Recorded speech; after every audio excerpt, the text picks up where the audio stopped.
In today's episode of Philosophy, I'm going to talk about what an API is. API, Application Programming Interface. If you happen to be a developer, then the term API is very common in the development world. But if you're not a tech-savvy person, then the simplest way of me explaining what an API is a small bridge which connects different types of web application, software, hardware. This small bridge enables two different types of software to communicate with one another and thus exchanging data with one another. Think about an API as a server in a restaurant which takes orders and gives the orders. So if you happen to walk into a restaurant, you are one web application and the server is the API and the kitchen is another web application. As a customer, you are the requesting entity and the kitchen is the providing entity. Who fills in the gap? It's the server, which is the API in between. So the server is going to bridge your request to the kitchen and the kitchen will provide through this server to your table. So this is one very good example of an API serving to web applications or to entities. Now on the internet, there are many different types of web applications that was built with different programs, different methods, different ways, and APIs are actually the common ground in which two different softwares can communicate and be compatible with one another.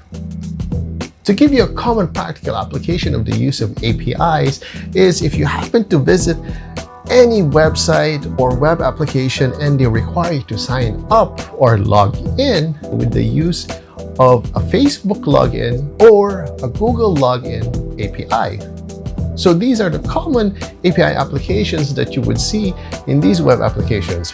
If you happen to realize in a lot of websites and web applications, Facebook's API, or rather Facebook's login API is being commonly used around web applications. And the very reason for this is because websites would require you to fill up these long application forms or registration forms with a ton of fields to set up. And this results in users actually bouncing off the website itself or the web application itself. Now with the use of the Facebook sign up, since we're always logged into Facebook and we could never live without it, then with just a click of the button, you are automatically signed up and your data on Facebook is being passed on to the requesting entity, which is that web application. This makes it an easier process for people to sign up and log into different types of web applications. Generally, the use of different types of APIs gets a little technical and requires developers and programmers of different types of web applications to use a common knowledge and to use a common language in order to provide or request data from different entities. These entities could be in the tourism industry, which are airlines, hotels, restaurants, and their process requires a lot of bookings from different platforms, different requesters, different providers, and being able to communicate with one another to provide a customer's request. Head to booking.com, head to agoda.com, head to different types of websites that gather these airlines and hotels together and take notice, how do they acquire all this data in one website? The answer is very simple.